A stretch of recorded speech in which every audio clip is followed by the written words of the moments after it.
Hello people, welcome back to my channel. আজকে একটা আমি নতুন মন্দিরের কথা বলবো। এই মন্দিরটা হচ্ছে ওই বারাসাত অ্যাডামাস ইউনিভার্সিটির একটু এগিয়ে গেলে এই মন্দির দেখতে পাবেন। এই মন্দিরটা হচ্ছে বাবা লোকনাথের। খুবই সুন্দর দেখতে একটা মন্দির, ভিতরটাও খুবই সুন্দর। এটা হচ্ছে মন্দিরের টাইমিংসটা, কটা অবধি কটা খোলা থাকে। সকাল ৮টা থেকে 12:30 অবধি খোলা থাকে, আর বিকেল 4টে থেকে ওই 7:30 অবধি খোলা।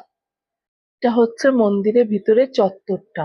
মন্দিরটা হচ্ছে উপরে, নিচে হচ্ছে একটা হল ঘর আছে, যেখানে প্রসাদ গ্রহণের হল ঘর। এইখানে হচ্ছে অনুষ্ঠানের পারপাসেও মানুষ আসে। ওই সাইডটা যেখানে অ্যারো দেখা যাচ্ছে। আমরা সিঁড়ি বেয়ে উপরে উঠলাম। উপরে উঠে দেখলাম যে তখন মন্দিরটা বন্ধ আছে। 12টা বাজে, 12টা 5। ওরা বললো যে ওই 12:30 নাগাদ খুলবে। কেন কি ভোগ দেওয়া হচ্ছে, 12টায় বন্ধ হয়েছিল, আধ ঘন্টার জন্য ভোগ দেওয়া হচ্ছে, তারপরে খুলবে। আমরা গেছিলাম রথের দিন, এক শুভ দিনে গেছিলাম। প্রচুর বৃষ্টি হয়েছে, প্রচুর। সিঁড়ি দিয়ে আমরা উঠেছি, এত বৃষ্টি হয়েছে যে বলার মতন নয়। মানে ওখানে জুতো রাখার জায়গা আছে, জুতোগুলো ভেসে যাচ্ছে, এত জল জমেছিল। এই দেখুন বৃষ্টিটা।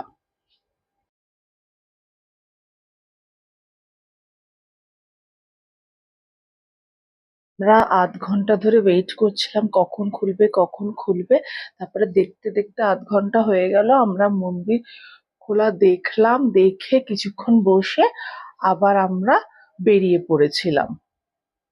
হচ্ছে শ্রী শ্রী লোকনাথ আশ্রম। এবার 12:30 বেজে গেছে, এবার মন্দির গেটটাও খুলে গেছে, দরজাটা। ওই যে বাবা লোকনাথের দর্শন আমরা খুবই ভালোভাবে করলাম। মানে অনেকেই এসেছিল, যাদের অন্নপ্রাশন দেওয়া হবে তারাও এসেছিল।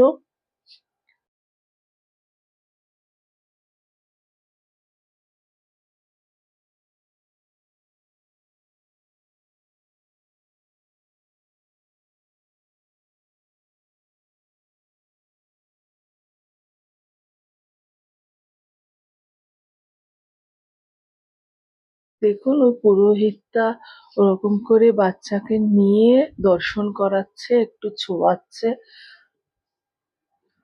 বাচ্চাকে এখন দেখাচ্ছে, সেই বাচ্চাটা একটু হয়তো মাথায় লেগেছিল, খুব চেঁচাচ্ছিল। দর্শন করা হয়ে গেছে, এবার আমরা নেমে যাচ্ছি ওখান থেকে। প্রচুর বৃষ্টি হচ্ছিল, জন্য একটু ওয়েটও করে নিলাম, নাহলে বেরোনো যাবে না। সবাই মিলে আমরা তারপরে বেরিয়ে পড়ছি। এত বৃষ্টি পড়ছিল যে এখানে ফটো ভিডিও নেওয়াতেও প্রবলেম হচ্ছিল, যে স্ক্রিনটা ভিজে না যায়।